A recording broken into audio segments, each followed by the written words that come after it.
The God Valley incident is in full motion, but with it we get some interesting tidbits this week, such as the hidden connection between Captain John and Eustace Captain Kidd, the new mysterious God Knight and her laser powers, and some usual details lost in translation, such as Rayleigh's new attack. So let's break it all down together. On this week's Shonen Jump cover, we have Rabbit, Luffy, and Nami along with Chopper pounding mochi together under the moonlit night sky. Oda loves to draw the Luffy, Nami, Chopper trio for covers, likely due to being a combination of the main male and female leads and the series mascot, so that isn't surprising. But what you might be curious about is to what the point of this cover is about. Luffy and the others are celebrating what is known as Tsukimi, a Japanese celebration that translates into moon viewing. This celebration takes place in September, or in other words, right now, and involves admiring the beautiful full moon during the night while sharing delicious mochi or Tsukimi dango with others, the latter named specifically after the festivity and made to be in the shape of a white round ball, just like the moon. There is more to this celebratory cover, however. According to myth, if you look at the moon from a certain angle, you may see the silhouette of a rabbit pounding mochi. Now, this is admittedly a very creative interpretation of the craters on the moon, but the shape is supposed to represent a rabbit pounding rice flour to make mochi, and is deeply tied with the imagery of the Tsukimi festival. As such, that is why Luffy and Nami are bearing rabbit ears, and why Luffy is pounding mochi with Chopper's help. If you've been a weekly reader long enough, you might also remember that this isn't even the first time we've had a celebratory Tsukimi Jump cover for One Piece, as all the way back in 2017, during the times when Luffy was about to fight Katakuri, we had another cover where Luffy was running away from Zoro and Usopp on a rabbit crossing moonlit wheat fields, all while eating Tsukimi dango, a cover that I similarly broke down all the way back then 8 years ago. As for the color spread instead, we see the Straw Hats gambling their savings away on the infamous claw machines, a construct that, while popular all around the world, is specifically iconic to Japanese culture, being massively widespread around Japan, as even yours truly has lost many coins in trying to attain some sweet One Piece prizes. The fun part here is that the Straw Hats are trying to grab many plushies of their favorite characters. Centerpiece are once again Luffy, Nami, and Chopper, with the former two trying to wrestle for possession of a Chopper plushie. On himself, Luffy's holding many plushies of people that he sees as family. Shanks, his father figure, Makino, who always acted as a bit of an older sister to him, his grandpa Garp, his foster mother Dadan, his sworn brothers Ace and Sabo, as well as Whitebeard because he is Ace's father. At the same time, Rayleigh is also there, which shows that since the two of them spent over a year living together, Luffy has started seeing him as some sort of parental or guiding mentor figure. Interestingly, beyond them, there's also Momonosuke in his pocket, as well as Kinemon and Yamato falling off his arms. And this is fitting because these three were the ones that Luffy said that, if they ever wanted to, they could join his crew, and so seeing them on the same level as his crewmates, Luffy still sees them as family, since Chopper is the only one of the current Straw Hats to have a plushie here. And beyond them, there's also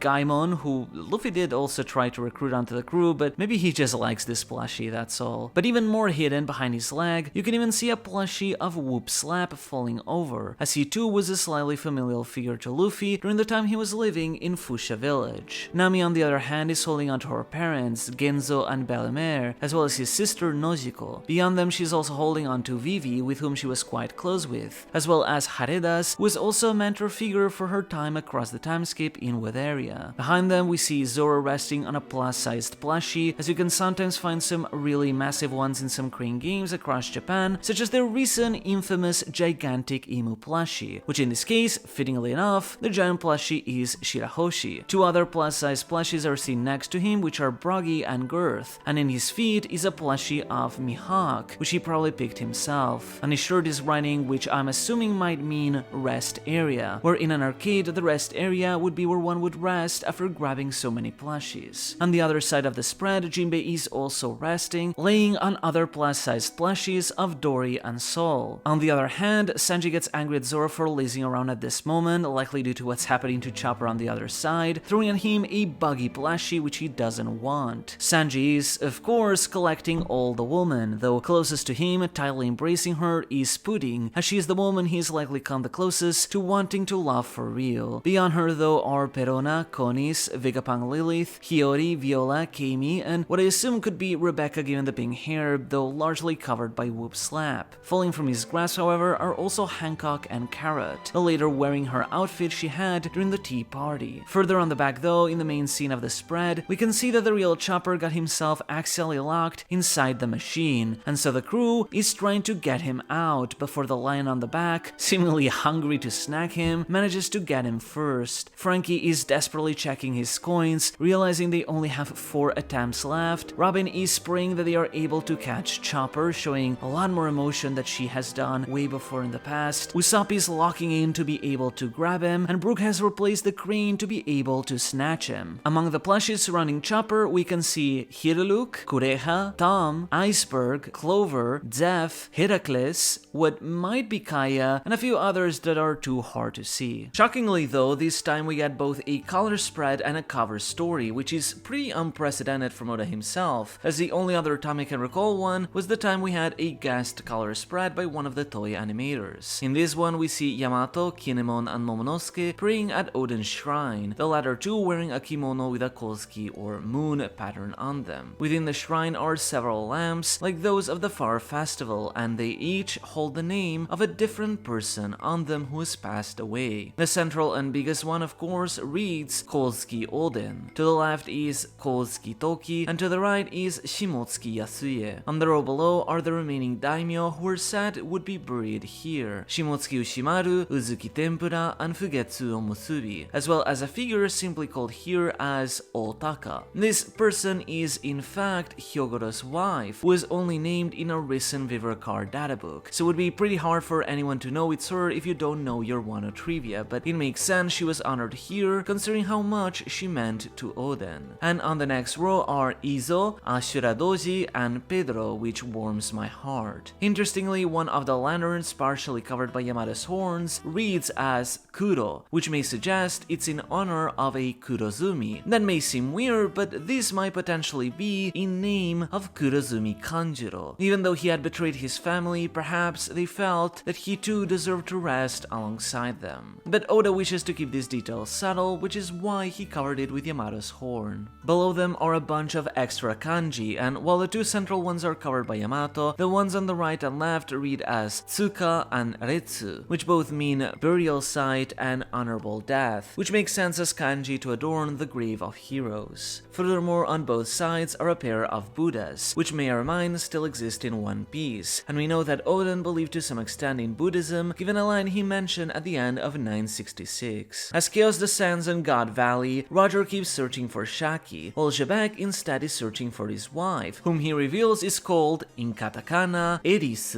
or Eris, interestingly enough, but I'm wondering if her full name is Marshall D. Eris, and if Teach got his family's name from her like Ace did, or from someone else. Dragon attempts to flee with both of the babies, but is shot down by the tall god knight we saw last chapter. Here we can see better that not only does she have multicolored hair, but also this Mount Fuji-like shape on the top of her hair. Last week we were speculating that she could be part of the Rimoshifu family, as she looks very similar to Killingam, and thus the two could be related. Turns out we were completely wrong, as she's in fact part of the Sachels family, what is likely romanized as the Sachels family. Thus, we get yet another one of the founding families, leaving us with only 7 whose names we've yet to uncover. As for her actual name, it's Maffey, as we see it romanized. And if it wasn't clear enough by her voluptuous body, the Gu honorific confirms she's a woman as well. I wonder if the name Maffey is meant to be a riff on Mafia, given her cigar and gangster-like attitude. She tries to dispose of Dragon, but is cleaved in half by Whitebeard, supposedly killing her, but who are we kidding? She is a god knight, so we know she'll just regenerate. As after all, we do see her fairly calm later on, as if nothing had happened. I do wonder though, given how she possesses the immortality, if she too has the perennial youth, given how Garling and Sommers were clearly still aging here. So I wonder if the two are connected as a single package, or if it's possible to have immortality while still aging, as we haven't seen Garling or Sommers regenerate yet here. Still, let's take a step back. What was that laser beam all about? One might associate it with the laser beams of the Pacifistas, but I don't think that's the case. For one, the beam doesn't have the same shape and shine that the Pacifista lasers did, as those were actual replicas of Kizaru's powers thanks to Vegapunk's research, and had a more distinct gleam to them when firing. But more than anything, the Pacifista project wouldn't even happen for another 3 decades, so it clearly can't be, as Vegapunk hasn't even researched such such technology yet. This, however, bears a resemblance to another familiar power, but one you may have likely forgotten about, that of Howling Gab. Howling Gab is an officer of the Red Hair Pirates who in film Red, interestingly, showed the ability of being able to shoot a laser beam through his mouth, though he was stopped by Beckman before he could ever really do anything.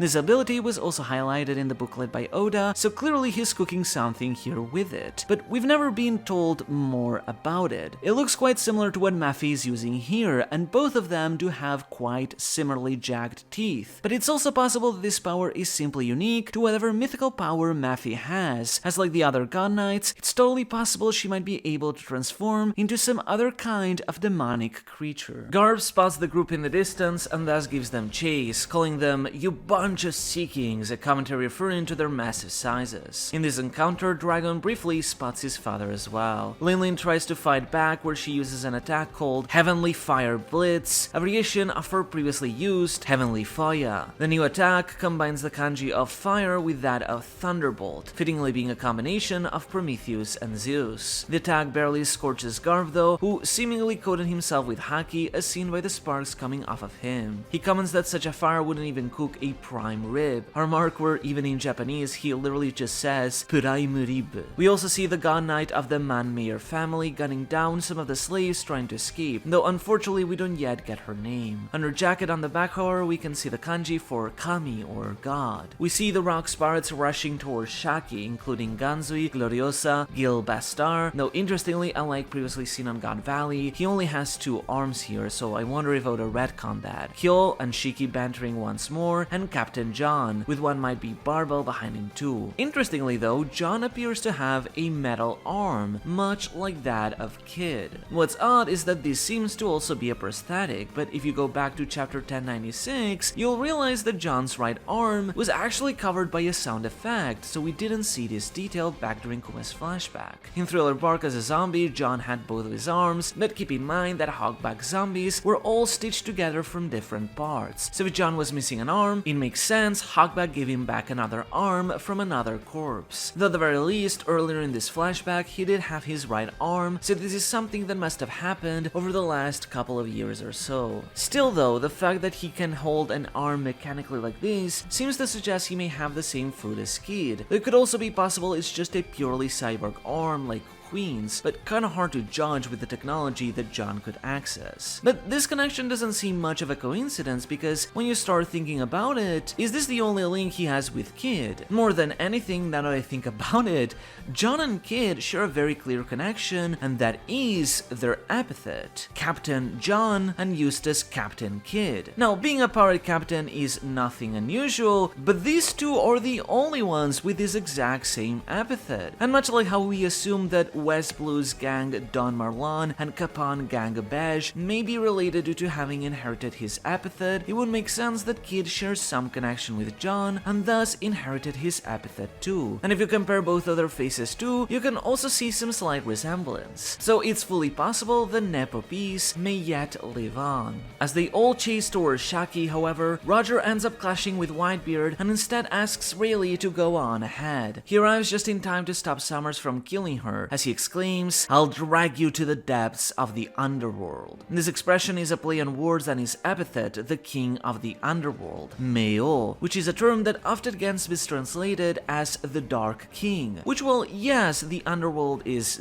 dark, so it technically fits. It doesn't quite really capture the idea behind it. The epithet of Meo literally means the underworld king, but it more specifically refers to the figure of Hades, or Pluton, the god that rule over the underworld, and thus in Japanese serves as the name of the planet as well. This epithet is also paralleled with Zoro, who instead became the king of hell, Jigoku no O, where the wordplay becomes more apparent in Japanese. To beat up Sommers, he uses a new attack which he calls Higanbana. In Japanese, the Higanbana refers to the red spider lily, the licorice flower, which is a flower that famously symbolizes death. In Japanese, Higanbana specifically means equinox flower, and and here indeed the first half of the kanji means equinox. However, the second half, instead of using the kanji for flower in bana, it uses the kanji for sword cleave, which can technically be read as bana as well, thus referring to this cleave being as deadly as the premonition of a spider lily. This also ties into the title of the chapter, Ya no ame o shinoide musubu koi no uta, which translates to a song of love bound under a rain of arrows. That I am aware of, it isn't referencing anything specific, but rather is meant to sound like a poetic way to refer to Rayleigh's rescue of Shaki.